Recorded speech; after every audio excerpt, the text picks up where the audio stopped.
everyone, I'm Mrs. Guevara. Welcome to Mrs. Guevara's Story Corner. I'm so glad you're here with me today, and a special heart out goes to my sweet Vera. Thanks for watching. I loved your picture of you working hard at home. And Luke, you had a fun time hunting for Easter eggs and playing outside over the weekend, and I liked seeing all of your writing samples. Good job imagining if you were a kite. Well done, and great job to everyone. How about great job to my special helper? Who's my special helper? Special helper, let's... Hi, hello Adele. We found out that maybe, Wednesday, usually that's Sabrina's day. Yeah. Did you switch spots? Yeah, she's going to be on tomorrow. Okay. Oh, giving that secret away. Well, good to have you today, Deli. And we'll put up your special helper tag. Who did you bring? I brought Digory, who is one of my favorite puppets ever because he's so cute and soft. Oh, he is. And he does like to dig. He likes bacon. He likes digging. Oh, he said he likes to dig around in a garden. What are you looking for, Digory? Oh, my bone. What do you think he said? For his bone? What did he say? He said, you can read me like a book. Oh. Not entirely, but...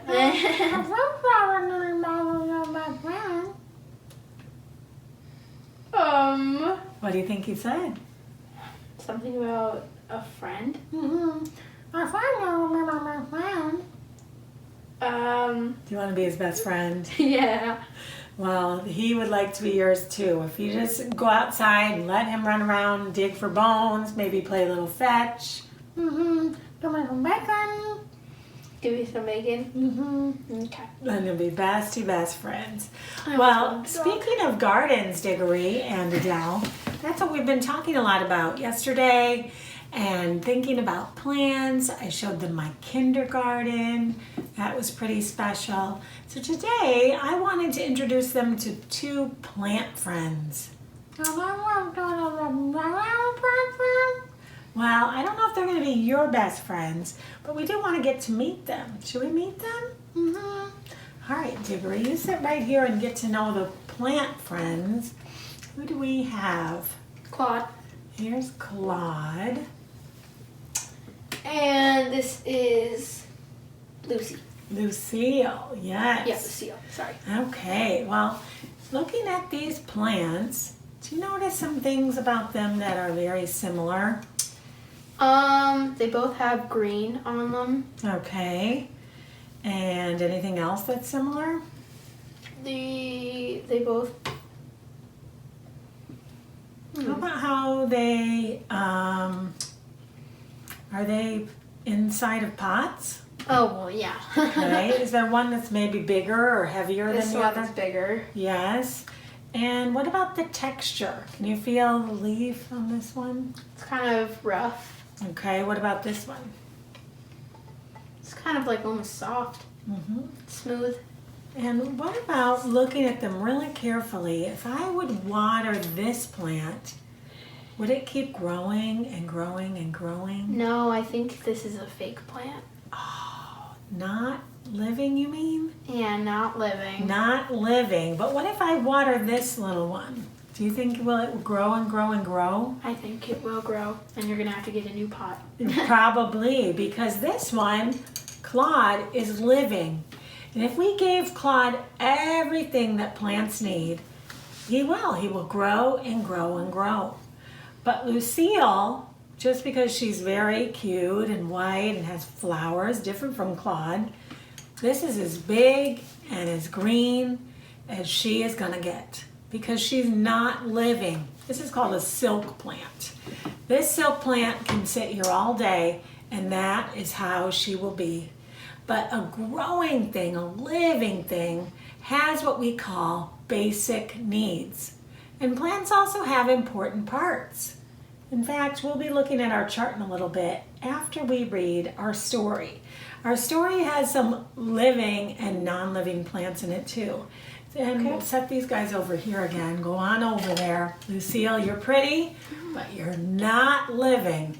Claude, you're going to be growing because you are. Okay, so our book is called Fables. And Fables is a special book. Can you notice something about the cover besides a bear wearing some sacks? That it won an award. It won the Caldecott Medal.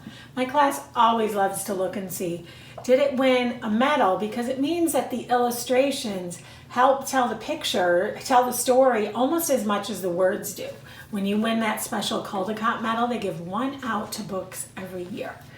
And if you look inside of here, each page is a new story. So this isn't usually the kind of books that we read together as a class. So there's different stories in the whole book. Mm-hmm. I'm seeing some of my favorites in here because I've read this book a few times. And the thing about a fable is that lots of times they can teach us a lesson. They might teach us like something funny to chuckle about, but they also might teach us something to learn for life. And the very first book in the story is called The Crocodile in the Bedroom.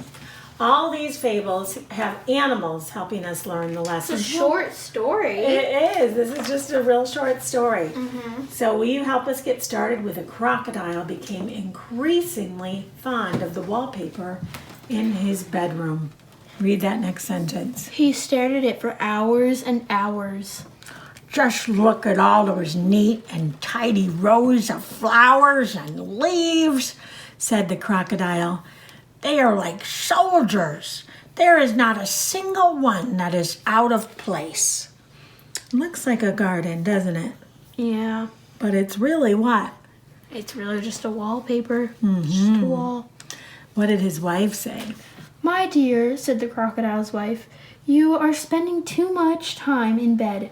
Come out into my garden where the air is fresh and the sun is bright and warm.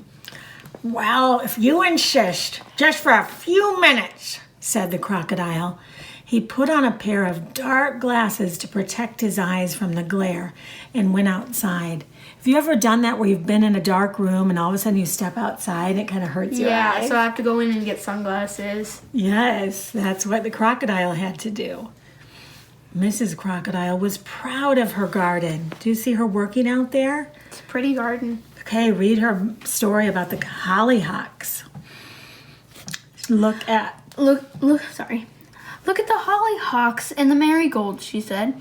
Smell the roses and the lilies of the valley. Those are all flower types. Yeah. Great heavens, cried the crocodile. The flowers and leaves in this garden are growing in a terrible tangle.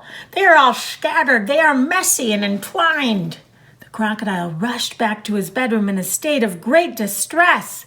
He was at once comforted by the sight of his wallpaper. Ah, said the crocodile, here is a garden that is ever so much better. How happy and secure these flowers make me feel. Well, that's kind of strange to feel like your wallpaper comforts you. It is. Read that very last line. After the crocodile After that, the crocodile seldom left his bed. He lay there, smiling at the walls. He turned a very pale and sickly shade of green. And then it has the lesson down at the bottom. Without a doubt, there is such a thing as too much order. This was making a comparison in this little story of the non-living things of his wallpaper compared to what? The living things in the garden. Yeah, and they might not have been perfect and growing, but they were alive and changing, right? Yeah. Sometimes life can be like that. Is he getting very much done lying in his bed? No, he's not being productive. And is he experiencing much life or helping people? No, he's kind of just laying in bed, which is Yes. sometimes what I feel like doing some days, but I have to get out of bed and do my work. Mm-hmm. And then you think when Mrs. Crocodile got all those beautiful flowers growing, do you think she felt peaceful in her heart, or how do you think there was a feeling in her heart after that? I think she felt good about like working hard and then getting like a pretty garden out of it, even though he said that they looked tangled and like out of order. I think that she thinks that they are pretty. Yes, well, the good short story there. We'll read some more another day from Fables, and that's by Arnold Lobel. Well, our chart today is going to kind of be a chart with a little bit of a craft. Look at my Ooh, I chart love here. crafts. Can you read our title? Plant parts and plant needs. Oh, Yeah, so I've labeled our plant parts. Those are pointed out here. What's this one right here? the stem. And this big green flat part. That's the leaf. Mm-hmm. And it goes down into the soil near that little worm to point out what part's growing down there. The roots. The roots, yes. And what about this right here? That's the bud. Yeah, maybe that's going to be another flower. What part of the flower do we call this part with the P? The petal. Okay, maybe the petals. But I feel like we could do some more beautiful parts to this. Yeah, it's kind of middle. simple. Yes, and before we get started on that craft, I want us to think about what in this picture is not labeled, but might be something that plants need in order to grow. I think the sun Okay, yes. and this water. Mm-hmm. You have to either use a watering can or a sprinkler, or just let it. Rain. Yes. And is there anything else here that might be a plant need? Soil. Mm-hmm. You got to have somewhere for the plant to grow from, right? Uh-huh. And so this is rooted into the soil. And thinking about how could my kindergartners and friends make a flower, I found a way that we could do it with some hearts. First, we have to know how to cut a heart. So can you move Lucille and Claude for a second? I'm going to set this part right here. This blue piece of paper. And Do you want to cut it out? Or if you not? can you show the boys and girls how we would cut out a heart? So it's kind of tricky, but Not too much. not If you too can make much. a fold. Yeah. You have to fold it nice and even here. And like press it down. And then you take your scissors and cut out half of a heart shape. Which is At kind the of like, I often say it's like the shape of an ear. Yeah. So it has a hook. So, let's see if I can Yeah. cut it well enough. Okay. Dell is left-handed, and I know some of my friends are lefties as well. I cut with my right though, so. Yeah, kind of twist it with your left. See if that was a good heart. So when you folded it and then you open it, that makes a symmetrical. It means it can be on the same on both sides. That looks good to me. Yeah. Great.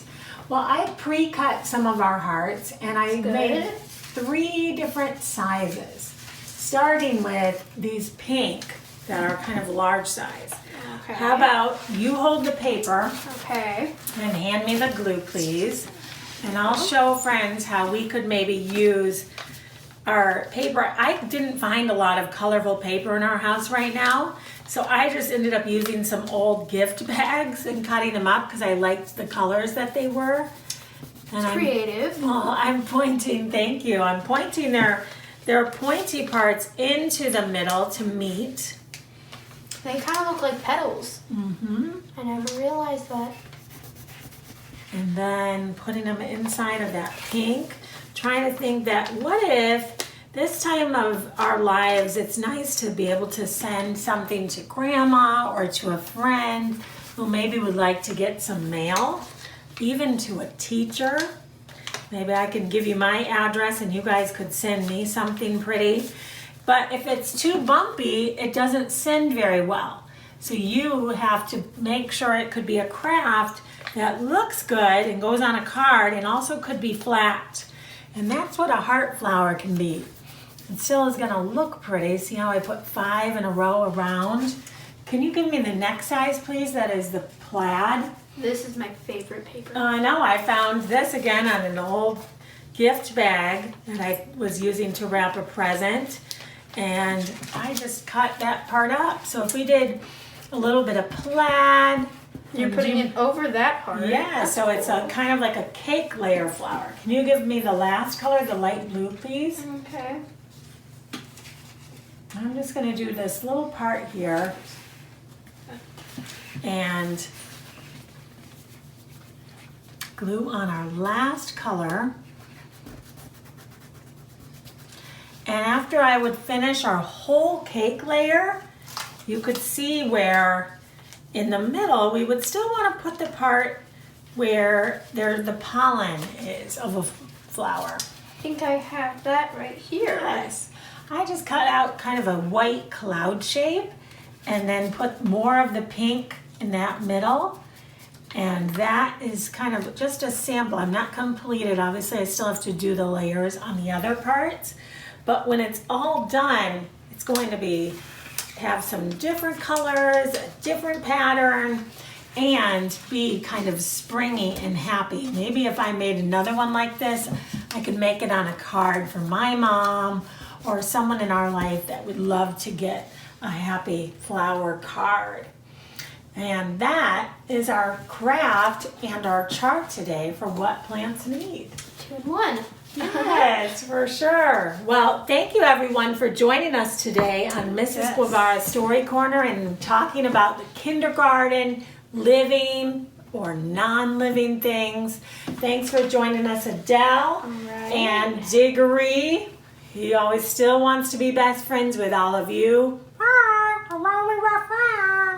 Yep, and he still wants to be good friends with Adele. You're all my favorites. Bye-bye, dears.